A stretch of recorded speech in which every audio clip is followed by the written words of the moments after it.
Matapos sabihing hindi na paralisa ng surprise rally ng Iglesia ni Cristo ang paglipad ni PBBM pa Canada, wala rin daw nakikita ang Malacanang na panibagong kilos protesta ngayong na-raffle na ang kaso ni Senator Rodante Marcoleta sa Sandigan Bayan. Ayon sa Malacanang, hindi madidiktahan ng investigative bodies ng sinuman, maging ang Pangulo. Hindi nasindak ang Malacanang sa 3 araw na rally ng Iglesia ni Cristo at wala rin daw silang nakikitang susunod dito dahil kung gano'n ang mangyayari, mistulang pagdidikta na ito ng grupo sa mga investigating body. Ayon sa palasyo, hindi pa man nagkakasanang rally ang INC. Nauna na raw si Pangulong Bongbong Marcos na manawagan for accountability and transparency. Nanawagan din ng palasyo na huwag bigyang mali siya agad ang isinampang plunder case laban kay Senador Rodante Marcoleta dahil wala raw talagang kamay ang Pangulo rito. Bukod sa may separation of powers, iginagalang din daw ni PBBM ang korte.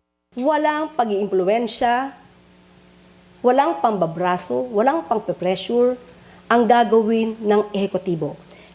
Dahil ang ehekutibo at ang Pangulo ay ginagalang po ang desisyon ng korte.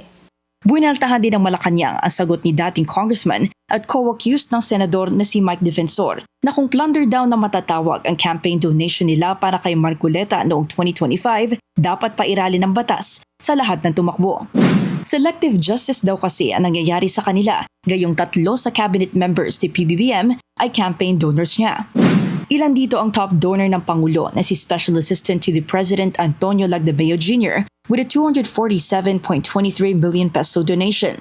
Philippine Charity Sweepstakes Office General Manager Mel Robles with 30 million pesos at si Agriculture Secretary Francisco Tio Laurel Jr. na nag-donate din ng 30 million pesos sa partido ng Pangulo noong eleksyon. Ang problema kasi kay Mike Defensor, mas gusto niya pang idiin ang kwento laban kay Senator Rodante Marcoleta. Iba naman po ang sitwasyon ni Senator Rodante Marcoleta. At that time, siya ay congressman. At inamin niya sa kanyang programa na ayaw ipaalam ang identity ng mga donors. Sabi nga niya ay marami sila. Kompleto raw na inireport ni PBBM sa kanyang Statement of Contributions and Expenditures sa mga ito. Kaya hindi raw pwedeng ihilan tulad ni Defensor kay Marcoleta ang presidente. Dati naman ang itinanggi ni Laurel na naitalaga siya sa ahensya bilang utang na loob ng Pangulo sa kanyang campaign donation. Samantala, sa pagsisimula ng impeachment trial ni VP Sara sa July 6, muling iminungkahi ng Malacanang na maganda sana kung maipapakita ng kampo ni Duterte sa buong mundo na talagang malinis ang pangalawang Pangulo. Kung dadalo sa Lunes at sa succeeding trial dates ang bise, ito raw ang pagtingin ng Malacanang. Noon naman po niya sinabi na she wants bloodbath.